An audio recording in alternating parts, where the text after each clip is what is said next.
Hey kids, it's me again.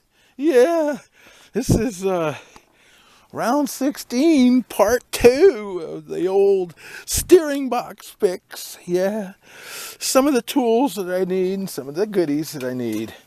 Okay, special grease for the steering box and my front knuckles on my four-wheel drive. Yeah, it's a semi-liquid grease.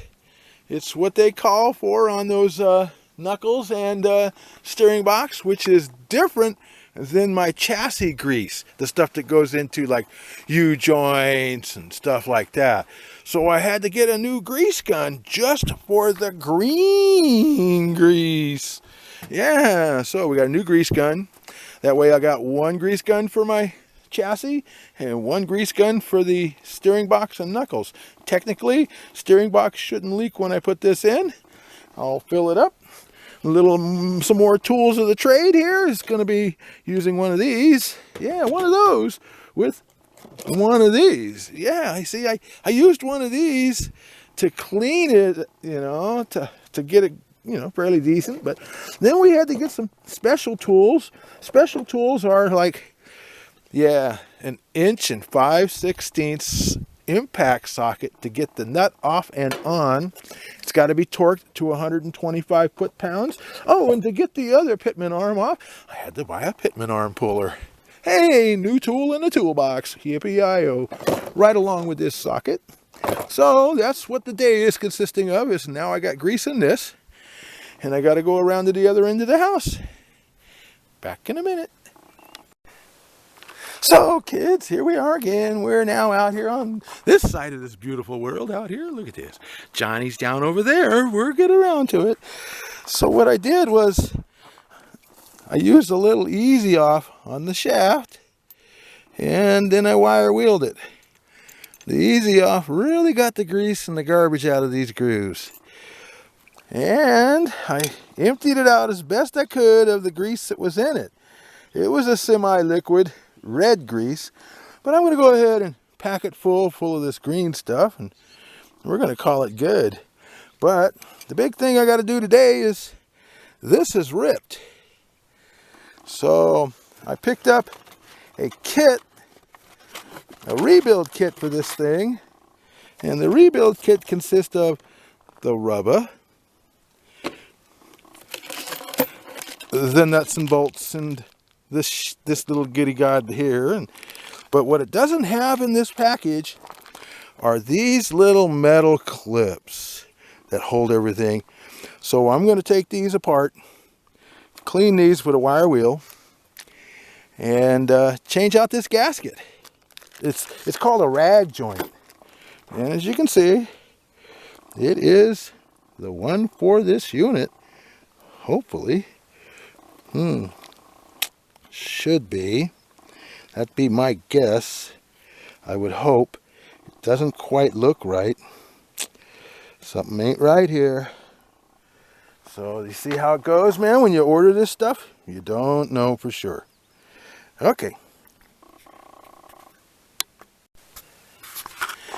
And we're just doing a little wire wheel in here. We're going to get this nice and clean. Yeah. Yeah, so we know it's going to work here real good. Yeah, sir. It's pretty clean. Get a little more right there, huh? See if we can turn you around here. Maybe you can see something. I don't know. Get it hard and fast. Oh, yeah, she's working good. There we go. Now we want to get the back side. So get the back side.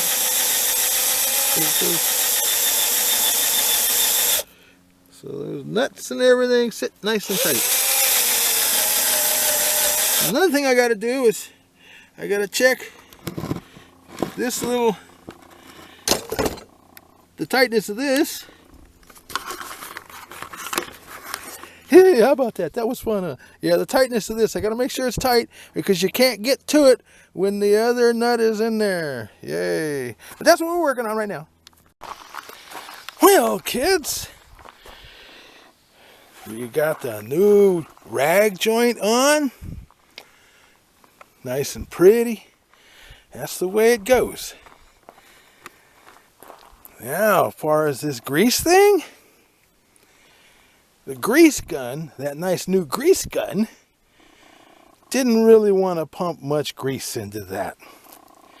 So what I did is I let the grease sit out here, the grease gun and everything, and when it got good and warm, because it is pretty hot out here, but when it got good and warm, I put the grease in a medium-sized Ziploc bag, zip the zip on the Ziploc bag, and cut a little piece off the corner and squeezed it in the hole, turned it on its side, took this off, squeezed it in the hole like I was frosting a cake, rotated it, made sure it got totally filled to about that far below the top here, laying on its side,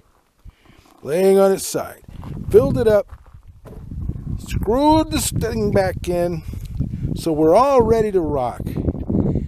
But what I did notice is I went down and looked at the truck to make sure this was all lined up the way it was going to have to be, because it's got to be centered, and it is. But they had obviously changed either the rag joint or the actual box on my truck, because I got these on the bottom where they don't belong. They belong on the top. This is how the factory is. This is what the instructions with this kit said. But obviously they got it backwards, and that's why the one on the truck is so deformed that the rubber is actually way down over here on these two outsides, because it wasn't done right. It will be done right when I put it back together. So there we go. That's round 16, part 2. Getting the new box ready to rock. Tomorrow morning I'm going to get up and go down there and show you all the tools we're going to need for that. This was a 1/2-inch wrench to do these, and a crescent wrench to take this off, and that was about it. Oh, the use of the vise to get this on, because you had to get it to, you had to hold it to do your work. But man, the tools that I'm going to be using down there on that, I will show you when we get to going to do that. There goes my squirrels. I got lots of squirrels here. Oh boy, there you go.